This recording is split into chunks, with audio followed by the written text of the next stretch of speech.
Tu cherches un livre réconfortant et doudou pour ces prochains mois, alors t'es sur la bonne vidéo. Hello, on se retrouve aujourd'hui pour parler de la cozy fantasy, un sous-genre de fantasy que j'affectionne tout particulièrement depuis que j'ai découvert ce genre-là. Même si nous allons voir qu'il existe depuis de bien nombreuses années, il a fait vraiment son apparition il y a quelques temps. Dans cette vidéo, on va découper la vidéo grossièrement entre c'est quoi la cozy fantasy, je vais vous donner une définition assez rapide, et ensuite on enchaînera sur des recommandations par saison, par sous encore catégorie de cozy fantasy très grossier, hein. Et puis on aura un fourre-tout à la fin qui rentre dans aucune des deux autres catégories que je vous montrerai. Bref, sur ce blabla, c'est parti. Bon, tout d'abord, on commence par le commencement. Qu'est-ce que c'est la cozy fantasy? Alors pour ceux qui ne le savent pas, la cozy fantasy, c'est un sous-genre de fantasy qui a une atmosphère beaucoup plus réconfortante, qui est doudou, qui est enveloppante. Et elle a connu son essor principalement grâce à Les Jeunes Allatés, qui est sorti en auto-édition il y a maintenant quelques années dans le monde anglophone, et ça a tellement fait du bruit que ça a carrément construit un nouveau genre littéraire qui est donc la cozy fantasy. Elle a tellement bien fonctionné que finalement je crois qu'elle a été rachetée du côté anglophone par une maison d'édition, et en France il est publié chez Inis Éditions. Donc c'est grâce à lui que ce mot a été posé, même si il y en a eu d'autres dans le genre, et on verra qu'il y en a qui sont sortis bien avant celui-ci, parce que c'est un genre en fait qui n'était pas nommé, mais qui existait déjà. Dans la plupart des définitions que j'ai trouvées quand je suis allée faire une recherche pour essayer de vous dire des choses à peu près cohérentes, il y a 4 points principaux dans une cozy fantasy. Tout d'abord, l'ambiance réconfortante, l'atmosphère. On est souvent sur un endroit réconfortant ou alors enchanteur, tel qu'un café, une forêt, une vallée, une plaine, un endroit qui est soit beau, soit doux, soit réconfortant. On a également des personnages très attachants qui ont une problématique mignonne, qui ont des façons de faire qui nous permettent de nous attacher. On a souvent aussi une exploration paisible. Qu'est-ce que j'entends par là? C'est-à-dire qu'on se concentre plus sur la vie des personnages que sur une quête, un but, des complots, des trahisons, des dramas dans tous les sens. On est plus sur un livre qui est tranche de vie avec tout ce côté fantastique qui est cher à nos cœurs pour certains, et donc ça permet de changer un peu de tout ce qui est la fantasy, la high fantasy, la low fantasy, etc. On appelle ça aussi la fantasy douillette en français. C'est un peu le but, c'est que on suit des personnages auxquels on s'attache, qui vivent des choses simples, nuances tout de même. C'est pas parce que c'est considéré comme simple ou tranche de vie que tous les livres sont lents. C'est pas du tout le cas. Il y en a qui sont très lents, qui prennent leur temps, qui permettent de savourer, etc. Mais il y en a d'autres dont l'intrigue est beaucoup plus poussée et où il y a beaucoup plus d'action. Donc, c'est pas forcément... Parce que ça, c'est un truc que je lis souvent. La cozy fantasy, c'est pas forcément lent. Il peut y se passer énormément de choses et il peut avoir un rythme très soutenu, tout en étant quelque chose de plus doux et moins prenant, on va dire, qu'une high fantasy. Et enfin, souvent, ce que je retrouve, c'est une magie qui est disséminée. C'est une magie qui est pas frontale, mais un peu subtile. Elle apparaît à travers des objets, à travers des petits éléments magiques, à travers un sort particulier. Bref, c'est toujours de manière assez subtile, c'est pas forcément ce qui va prendre le pas sur tout le reste.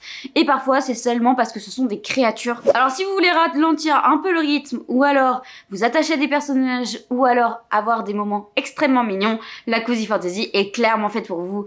Et parfois, quand on lit beaucoup de fantasy très poussée, très dense, parfois, avoir une cozy fantasy, c'est tellement agréable. Et moi, j'adore, sur le moment où on arrive en automne, en hiver, j'adore lire ce genre de choses qui blottissent sous un plaid, avec une petite boisson chaude. Il n'y a rien de mieux. Alors oui, ça ne plaira pas à tout le monde, parce que effectivement, c'est pas quelque chose qui va nous faire une explosion ou un waouh, mais sur certains moments, ça va permettre de ralentir le rythme, de profiter, d'avoir des émotions qui sont... douce, agréable, et moi je suis une grande fan, d'où cette vidéo d'ailleurs, hein, parce que sinon je l'aurais pas fait. Alors ensuite on va passer aux recommandations, et souvent on retrouve plutôt des cozy fantasy qui sont liées à l'automne, parfois des cozy fantasy qui sont plus liées au printemps, on dit que c'est du cottagecore, et il y a tout le reste qui est ni classé dans l'un, ni classé dans l'autre. Et donc on va commencer par tout ce qui est automne parce que c'est ce qui nous concerne là tout de suite. Mais si jamais vous avez envie d'avoir les cozy fantasy qui correspondent plus au printemps, puisqu'on n'est pas tout à fait sorti de l'été au moment où je tourne cette vidéo, même si le temps là actuellement, pour moi on est déjà en automne, hein, mais si jamais je vous les donne aussi, peut-être que ça vous donnera des idées pour les prochains mois, voire d'ici l'année prochaine. On va commencer par tout ce qui est automne et je vais vous parler d'abord des livres que j'ai déjà lus, forcément, parce que je peux vous faire un retour et vous en parler, c'est beaucoup plus simple. Après, c'est vrai qu'il y a peu de livres de cozy fantasy qui ont été traduits en français, donc je vais vous parler d'abord de tous ceux qui sont en français et ensuite je vous parlerai de tous ceux qui sont encore en anglais, qui ne sont pas traduits, je ne sais pas s'ils seront traduits à l'avenir. Le premier que j'ai lu forcément dans cette catégorie-là, c'est donc Legends LAT, donc je vais vous parler il y a peu. C'est donc le pionnier, entre guillemets, de ce genre-là. Et on va suivre Vivi, qui est une orque et qui en a assez de se battre, qui en a marre d'être une mercenaire. Et donc elle va tout plaquer, partir s'installer dans un village. Et elle va ouvrir un café qui n'existe absolument pas dans ce village et qui n'existe que dans les grandes villes. Elle va donc construire son bâtiment de A à Z, embaucher des personnes, et il va y avoir des petites histoires qui vont se greffer autour. Honnêtement, je comprends clairement pourquoi ça a fait l'unanimité. Après, c'est vrai qu'il y a des gens qui n'ont pas aimé, mais pour la grande majorité, c'est vrai que c'est un livre qui est hyper agréable parce qu'on se retrouve dans un café, donc c'est par définition souvent quelque chose qui est réconfortant quand on boit un thé, quand on boit un café, un chocolat chaud, etc. Les boissons chaudes en général en hiver, c'est quelque chose qui nous réconforte. Et en plus, Vivi a des problématiques comme n'importe qui et elle va rencontrer d'autres personnages. Ça a aussi un côté LGBTQIA+. Friendly, donc on en rajoute en plus.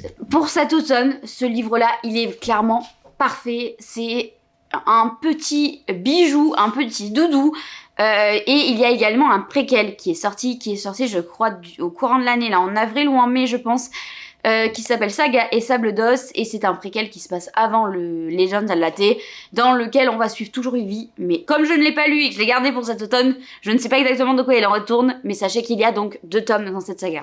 Toujours côté automne, il y a donc la société très secrète des sorcières extraordinaires qui a fait un bruit de dingue l'année dernière à l'automne, dans lequel on va suivre Mika Moon, qui est une sorcière mais qui ne va absolument pas le dire, donc elle se fait passer sur les réseaux sociaux pour une fausse sorcière, et c'est comme ça qu'elle gagne sa vie. Et sauf qu'un jour elle veut avoir un vrai métier et elle va recevoir une demande d'emploi un peu particulière. On va lui demander de venir s'occuper de 3 jeunes enfants, mais qui ne sont pas n'importe qui. Elle va s'y rendre et à partir de là, elle va découvrir de sacrés personnages. C'est pareil, on a exactement tout. Une atmosphère réconfortante, une personnage avec des problématiques du quotidien, des personnages super attachants. Et pour le coup, la majorité du roman peut être lu en young adulte. Il y a seulement un passage où il y a une scène explicite. Voilà, vous êtes prévenus si jamais vous n'avez pas 18 ans. Ce livre, normalement, n'est pas fait pour vous puisqu'il y a cette scène explicite qui est présente dans le roman. Honnêtement, que vous la lisiez, si vous n'aimez pas ça, c'est hyper facile de la sauter, de passer au chapitre d'après. Mais c'est vraiment un livre qui est adorable, qui permet de prendre son temps, et pourtant il y a un vrai travail autour de certaines problématiques des personnages, notamment la solitude, l'abandon, l'amour des autres, l'amour de soi. Bref, je ne peux que vous le recommander. Toujours pour l'automne, on a Sous la porte qui chuchote de TJ Klune. Et oui, les TJ Klune, pour la grande majorité, sont classifiés dans la cozy fantasy, alors qu'ils sont sortis bien avant que le terme soit annoncé, puisque on est sur une atmosphère réconfortante, on est sur des personnages attachants, on est sur des problèmes de tranche de vie, et pourtant, dans ceci, on est loin de s'ennuyer.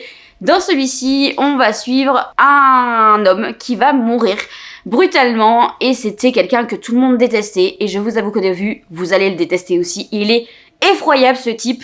Et puis il va arriver dans un café qui est une transition entre la vie et la mort. Dans cette auberge là, nous allons rencontrer plein de personnages qui sont plus doux les uns que les autres, qui ont tous quelque chose à nous apprendre et à lui apprendre surtout. Et c'était vraiment incroyable. Pareil, dans les TJ Klune, vous savez que c'est carrément LGBTQIA+, friendly, puisqu'il y a toujours une petite romance MM qui traîne dans ces livres-là. Je peux que vous le conseiller, j'ai passé un excellent moment.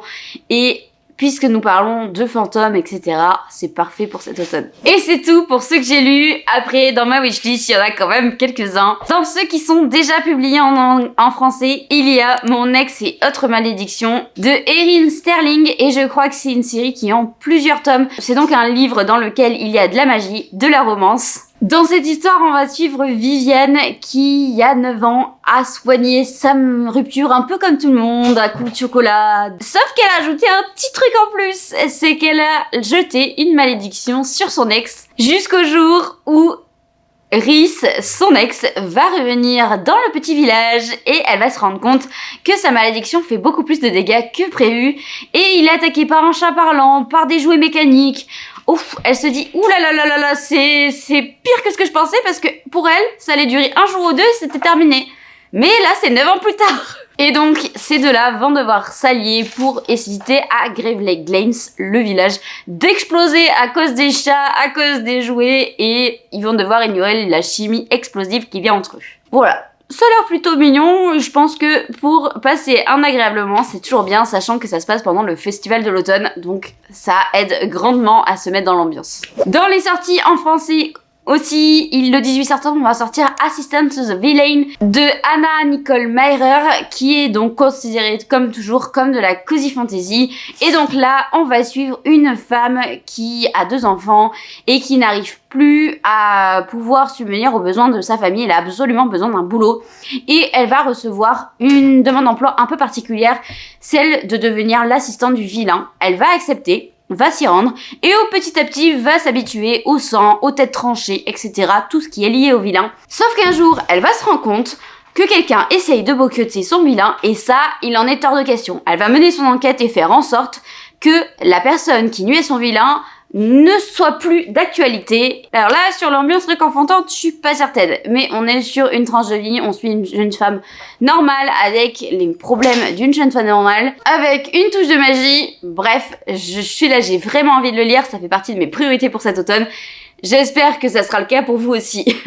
Dans tout ce qui est spécial anglais, on a The House Witch de Telemaque, qui est une série en 3 tomes qui regroupe sorcière, cuisine, humour, magie. On va suivre donc Finlay qui va être au service du roi et de la reine et tout le monde le trouve très étrange mais tout ce qu'il veut lui c'est servir de la bonne cuisine au roi et la reine, sauf qu'un jour forcément son identité va être révélée et plus son pouvoir va augmenter, plus il va se retrouver en danger. Il va devoir aider la reine qui est enceinte et petit à petit il va y avoir de plus en plus de choses qui vont se mettre en place. Pareil, ça peut être hyper sympa. On est dans une cuisine, il y a du coup tous ces éléments magiques autour de la cuisine, il y a un mystère, il y a des personnages, bref. Celui-là aussi, ça fait partie depuis très longtemps de ma wishlist en anglais. Il faut vraiment que je découvre ce titre-là. En plus, c'est une saga en 3 tomes. Et c'est dommage, je trouve, qu'elle ne soit pas traduite en français. Mais bon, que veux-tu ? C'est la vie. Il y a également In the Company of Witches de Aurélie Wallace qui se déroule dans un B&B et il va y avoir un meurtre d'après ce que j'ai compris. Je n'ai pas plus d'informations que ça, mais ça fait aussi partie de tout ce qui est considéré cozy fantasy en temps d'automne. Bref, en plus vous avez vu sur la couverture, il y a un gros chat noir. Pour Halloween, c'est parfait. On a également A Wizard's Guide to Defensive Baking, où on va suivre Mona qui est pas une sorcière comme les autres puisqu'elle ne peut pas se défendre pour de vrai. Sa magie ne fonctionne que sur les pains et sa vie va être complètement chamboulée le jour où elle va être face à un cadavre et il va falloir qu'elle résolve cette énigme. Alors celui-ci est plus considéré comme de la littérature jeunesse. Il est plus facile à lire et effectivement, la personnage principal que nous allons suivre a 14 ans et donc il est plutôt considéré comme du bas du young adulte entre guillemets puisque l'héroïne est plutôt jeune. Ensuite, on a une série en 2 tomes qui s'appelle Can Spell Treason Without Tea et c'est de Rebecca Thorns qui pareil n'est pas sorti en français. On est donc aussi dans des mots-clés magie, mage, LGBTQIA+ friendly. Dans cette histoire, on va suivre Reina et Kyont qui veulent toutes les deux ouvrir une librairie qui sert du thé, sauf qu'après un événement fâcheux pour Reina, elles vont décider de quitter leurs responsabilités et d'ouvrir la librairie de leurs rêves. Donc là, on est dans une librairie avec du thé, quoi de mieux pour être réconfortant. J'espère que ça sera vraiment cool. Pareil, ça fait partie de ma wishlist depuis un moment déjà et c'est une saga qui pour le moment compte 2 tomes. Je ne sais pas si c'est terminé ou pas. Il faudrait peut-être que je me renseigne. On passe à la version printemps de la Cozy Fantasy et je commence par ce que j'ai déjà lu. J'ai lu donc assez récemment The Honey Witch de Sydney G. Childs que j'ai reçu dans la Fairy Loot adulte. Et c'est pas un livre qui est traduit en français pour le moment. On va suivre Marigold qui va devenir la prochaine sorcière de miel. Sauf que avec ce titre-là arrive une malédiction qui fait que personne ne peut tomber amoureux d'eux. Et elle va croiser la route de Lottie qui, elle, ne croit absolument pas à la magie, qui est hyper sceptique et Marigold va tout faire pour lui faire croire à la magie. C'est un livre donc qui est en 2 grosses parties. La première partie, je l'ai trouvée assez lente, assez longue, mais la deuxième partie vaut vraiment le coup. J'ai vraiment adoré cette deuxième partie, donc c'est un petit peu dommage. Je pense qu'on aurait pu un peu rétrécir, je pense, le temps du récit et ça aurait été parfait. Mais si vous aimez tout ce qui est histoire de confiance en soi, confiance en les autres, etc., ça c'est fait pour vous. En français, il y a le Cercle des Dragons de thé qui est donc une BD dans lequel on va suivre donc des dragons de thé et je crois qu'il y a 4 tomes de mémoire et on va aborder des thèmes comme la LGBTQIA+, le handicap, etc. Toujours en français, on a l'encyclopédie féerique d'Emily Wilde de Heather Fawcett. Donc on a le premier tome qui est sorti chez Deux Sexus l'année dernière. Il y a également un second tome et je crois qu'il va y en avoir un 3e. Je ne suis pas certaine de ça. Le 2e devrait pas trop tarder à sortir. On va donc suivre Emily Wilde qui a décidé de partir sur les routes pour construire une encyclopédie féerique. Je ne l'ai pas lu, il fait partie de ma pile à lire depuis un certain moment, il serait peut-être temps que je le sorte, sachant que j'aurais dû le sortir en printemps et j'ai complètement oublié de le sortir de là. Mais il me fait toujours très envie. Par contre, il faut faire attention, visiblement la première partie du récit est assez froide et c'est plutôt sur la deuxième que ça se détend. Et après moi les avis que j'ai vus sur du second tome, ça ressemble pas tellement au premier tome, s'il n'y a pas ce côté froid. Donc j'ai hâte de le lire. En littérature jeunesse, version anglaise, il y a un 2e titre des Heather Fawcett qui rentre parfaitement dans cette catégorie, c'est The Grace of Wild Things. Et donc on va suivre une réécriture, je crois, de Anne de Green Gables, avec des sorcières. De mémoire, là je vous fais des résumés très rapides parce que je crois que la vidéo est déjà très longue. C'est une enfant qui est orpheline et qui n'arrive pas très bien à utiliser sa magie. Donc elle n'est jamais adoptée alors que tous ses camarades le sont. Elle va donc décider de s'enfuir de l'orphelinat, d'apprendre la magie par une méchante sorcière qui est peut-être pas si méchante. Un autre qui fait extrêmement envie dans ma wishlist en anglais, c'est The Spell Shop de Sarah Beth Durst. Je crois que je l'ai dit correctement, mais je suis pas sûre. On va suivre Kélia, qui est une assistante dans l'une des plus grosses bibliothèques. Et on va suivre également Kaz, qui est son assistant. Une plante, quoi. Et d'après ce qu'ils sont censés faire, ils sont censés protéger du coup les livres de sorts. Sauf qu'un jour, l'un des 6 livres de sorts est en train de drainer toute l'énergie du territoire. Et donc, elle va faire en sorte de rétablir ça, de corriger son erreur. Et ça va être quelque peu dangereux et un petit peu compliqué. Pareil, ça me fait très envie, j'ai très envie de le découvrir. Et enfin, dans ceux qui ne rentrent plus ou moins dans rien, même si je fais un effort, je pense que je pourrais le mettre dans l'un ou dans l'autre. En français, nous avons La Maison au milieu de la mer céruléenne, où on va suivre un inspecteur qui va d'orphelinat en orphelinat pour vérifier que tout se passe bien. Et il va être envoyé un jour dans un des orphelinats les plus dangereux avec des enfants qui ont des pouvoirs très particuliers. Et il va finalement découvrir des choses bien plus grandes que juste des enfants avec des pouvoirs magiques. Et ce livre est vraiment un bonbon. J'ai adoré cette histoire où tous les personnages ont ce petit truc en plus qui fait que tu passes un excellent moment. L'inspecteur se découvre au fur et à mesure du livre. Je ne peux que vous le recommander. C'est donc toujours de TJ Klune. Donc vous imaginez bien qu'il y a une romance même à l'intérieur. Il est également, qui est considéré comme de la cozy fantasy, l'un des projets secrets de Brandon Sanderson, qui est 13 de la mer Émeraude, qui sort un peu des sentiers battus par rapport à ce qu'il a l'habitude de faire. Je ne l'ai pas lu, j'ai pas du tout envie de relire le résumé, donc je vous le donnerai pas, parce que j'ai très envie de le découvrir sans savoir vraiment de quoi il retourne. On a également À ma miroir, le tome 1 de Olivia Atwater, qui est sorti dans la collection Wiz, et on va suivre donc la régence des Fae. Visiblement c'est très sympa, même si ça n'a pas fait beaucoup de bruit sur les réseaux sociaux. Je savais qu'en VO j'en avais beaucoup entendu parler, mais il est toujours disponible si vous le souhaitez, sachant que le deuxième tome devrait pas trop tarder à sortir. On a également de la Cozy SF avec un psaume pour les recyclés sauvages de Becky Chambers, qui est sorti chez La Talente.